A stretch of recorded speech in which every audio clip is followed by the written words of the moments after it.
तो आपको यहाँ पर कैसा पढ़ाया जाता सर बहुत अच्छा पढ़ाया जा रहा है। कोई दिक्कत? No sir. कोई दिक्कत नहीं? No sir. तो क्या आप बता सकते हैं जैसे कि आप टैली सीख रहे हैं तो टैली की शुरुआत कब हुआ था? सर 1986 में सर हुई थी। इसकी पहली टैली का नाम प्यूट्रॉनिक्स है सर। इसके फादर की अगर हम बात करते हैं तो सर श्याम सुंदर गोयनका है, और उनके पुत्र जो भरत गोयनका थे, जो कि उन्होंने भी थर्ड टैली में बहुत महत्वपूर्ण मतलब बनाने के लिए आगे उन्होंने चलाया, योगदान दिया था। Alright, very good. हमने पूछा टैली की शुरुआत कब हुआ था, ये पूरा हिस्ट्री बता दिए। टैली की शुरुआत 1986 में हुआ था। इनके फादर कौन है? श्याम सुंदर गोयनका, उनके पुत्र भरत गोयनका। और टैली पहली कौन सा? प्यूट्रॉनिक्स। और पहली टैली वर्जन कौन सा? टैली 3.0। और इस समय कौन चल रहा है? Tally prime 4.1। A very tremendous good morning to all of you. Well, this is Vishal and today is interview class है। तो मैं आप लोग को first of all I want to recite a quotation. कहते हैं कि एमएस के फादर कौन है? तो आप लोग जानते होंगे, बिल गेट्स जी। तो उन्होंने कहा था कि if you born poor it's not your mistake, but if you die poor it's your mistake. अगर आप गरीब पैदा हुए हैं तो आपकी गलती नहीं है, लेकिन आप गरीब ही मर जाते हैं तो ये आपकी गलती है। तो मैं बुलाना चाहूँगा, I would like to call mister Mudassir, please come here. Yes, come in. Yeah, of course. Have a seat, please. Welcome. So, Mr. Mudassir, first of all, tell me about yourself. Sir, well, my name is Mohammad Mudassir. I come from Nonari. My qualification is 12 pass. This time learning computer. My course name is DFA. DFA stand for? Diploma in Financial Accounting, sir. So, DFA stand for Diploma financial accounting. All right. So आपका नाम मुदस्सिर है, आप नोनारी से आते हैं, आपका course DFA है। तो आपने बोला फाइनेंशियल अकाउंटिंग, तो क्या आप बता सकते हैं हिंदी में क्या बोलते हैं फाइनेंशियल अकाउंटिंग को? वृत्ति लेखांकन सर। वृत्ति लेखांकन। अगर आपका कोर्स है DFA तो आपको पता होना चाहिए इसका मतलब क्या होता है। फाइनेंशियल अकाउंटिंग का मतलब क्या होता है? वृत्ति लेखांकन। तो जो आपने बोला है अकाउंटिंग, क्या आपको अकाउंटिंग आता है? डेटा एंट्री कर लेते हैं? ओके। तो सबसे पहले आपने बताया डिप्लोमा इन फाइनेंशियल अकाउंटिंग। जैसे कि मैं आपसे पूछूंगा अकाउंटिंग क्या होता है तो क्या आप बता लेंगे? Yes sir. अकाउंटिंग किसे कहते हैं? सर, जब हम किसी व्यक्ति या विशेष वस्तु या आय के वित्तीय लेन देन को हम सर रिकॉर्ड करते हैं या प्रस्तुत गद्यांश को प्रस्तुत करने के लिए होता है, विश्लेषण करने के लिए, हम उसी को अकाउंटिंग कहते हैं सर। Very good. मतलब जितने भी टैली में जितने भी अकाउंटिंग में पूरा काम हो रहा है उसको मेंटेन करना और समय से मेंटेन करना, प्रॉपर मेंटेन करना ही अकाउंटिंग कहलाता है। ऑलराइट। तो अगर मैं आपसे पूछूं जो अकाउंट होता है, अकाउंटिंग तो आपने बता दिया, अकाउंट क्या होता है क्या बता, सबसे पहले हिंदी बता दीजिए अकाउंट मतलब। अकाउंट सर, अकाउंट को सर हम हिंदी में खाता कहते हैं। जब इसमें हम किसी विशेष व्यक्ति आय से संबंधित एक निश्चित स्थान पर नियमानुसार सर लेन देन किया जाता है तो उसे हम सर अकाउंट कहते हैं। किसी भी अकाउंट के दो पक्ष होते हैं, CR होते हैं सर, DR होते हैं। CR हमारा नाम पक्ष होता है, DR हमारा जमा पक्ष होता है। Very good. हर अकाउंट के क्या होता है? दो पक्ष होते हैं, एक होता है क्या? CR, एक होता है DR, नाम पक्ष और जमा पक्ष। तो आप बताना चाहेंगे तो अकाउंट कितने टाइप्स होते हैं? Sir 3 type. 3 टाइप्स? यस। कौन कौन? Personal account, real account, nominal account. Nominal account. Yes. Personal account, real account, nominal account. हम इसमें से कुछ आपसे पूछना चाहेंगे, क्या आप बता सकते हैं कि पर्सनल अकाउंट कितने टाइप्स होते हैं? यस सर, 3 टाइप्स ही होते हैं। 3 होते हैं? Yes sir. कौन?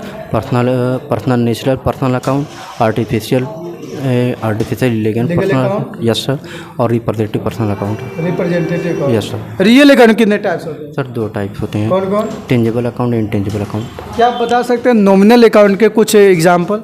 सर नॉमिनल अकाउंट हम परचेज अकाउंट ले लेते हैं, सेल अकाउंट ले लेते हैं सर, और sir debit note. No sir, ऐसे नहीं। Salary account. Salary account. अगर आपसे कोई पूछे कि परचेज अकाउंट कौन से अकाउंट है, पर्सनल अकाउंट है या रियल अकाउंट है या नॉमिनल अकाउंट, आप क्या बताएंगे? और यहाँ पर सेल अकाउंट कौन सा अकाउंट है, सैलरी अकाउंट कौन सा अकाउंट है, डिस्काउंट अकाउंट कौन सा है, तो आपको सबसे पहले क्या आना चाहिए? अकाउंट आना चाहिए। अकाउंट क्या होता है? तो आपने देखा 3 टाइप्स ऑफ अकाउंट, मतलब कौन कौन सा है बताएं आप।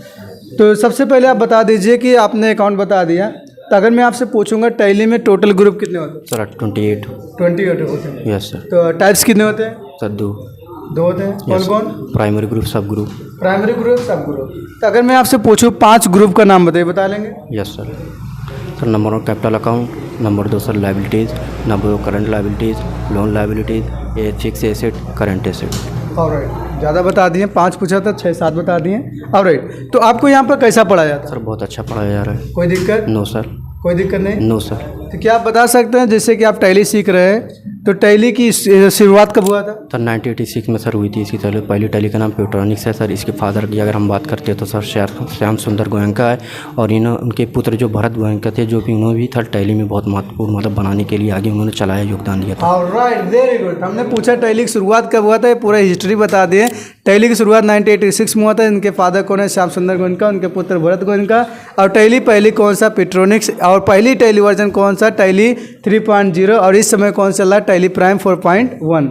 ऑलराइट, तो आप वाउचर का नाम बता सकते हैं? Yes sir. तो बताइए, हम काउंट कर रहे हैं। Yes sir, receipt voucher, payment voucher, contra voucher, purchase voucher, sale voucher, journal voucher, debit note voucher, credit note voucher. Very good. 8 voucher होते हैं accounting standard. Yes, sir. GST आप जानते हैं? Yes sir. जीएसटी क्या full form क्या होता है? Sir goods and service tax. Goods and service tax. तो आप जीएसटी एकदम कंप्लीट कर लेते हैं? Yes sir. और CGST मतलब? Yes, central goods service tax. और ये GST मतलब?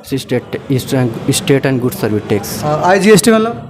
IGST का sir integrated service goods and service tax. तो IGST का यूज़ कहाँ पर किया है? सर मतलब हमारे उत्तर प्रदेश के बाहर का, जैसे कि मान लीजिए बिहार हो गया सर जी, और सर उत्तराखंड हो गया। ऑलराइट, मतलब अपने स्टेट से बाहर कुछ खरीदना ही हम कौन सा GST लगाते हैं? IGST लगाते हैं, integrated goods and service tax. Alright, तो आपको यहाँ पर अच्छे पढ़ा जा रहा है, कोई दिक्कत नहीं। तो लोग कंफ्यूज होते हैं, सिंडिकेटर क्या होता है, सिंडिकेटर क्या होता है, क्या आप बताना चाहेंगे सिंडिकेटर का मतलब? यस सर, सिंडिकेटर का मतलब ये होता है कि वह व्यक्ति संस्था जिसे हम किसी उधार या माल गुड्स को उधार सर हम खरीदते हैं तो उसे हम सिंडिकेटर कहते हैं। और डेटर का मतलब होता है हम जिसे माल उधार या सेवा को बेचते हैं सर, उसे हम डेटर कहते हैं। ऑलराइट, सीधे शब्दों में कह देते हैं कि जिससे हम उधार में माल खरीदते हैं उसको हम बोलते हैं सिंडिकेटर, और जिसको हम उधार में माल बेचते हैं वो क्या हो गया? सिंडिकेटर हो गया। ऑलराइट, तो यहाँ पर आपको कोई दिक्कत नहीं। तो अगर मैं इनसे पूछता रहूँ 1 घंटा 2 घंटा ये पूरा बताते रहेंगे, क्योंकि ये बहुत मेहनत करते हैं और लाइव क्लास में हमेशा जुड़ते हैं, वहाँ पर भी बताते रहते हैं, तो आपको कोई दिक्कत नहीं। ऑलराइट, थोड़ा सा आप और मेहनत करिए और आवाज़ को तेज़ करिए थोड़ा सा, और इसके बाद मेहनत करते रहिए। God bless you. Okay, you may go.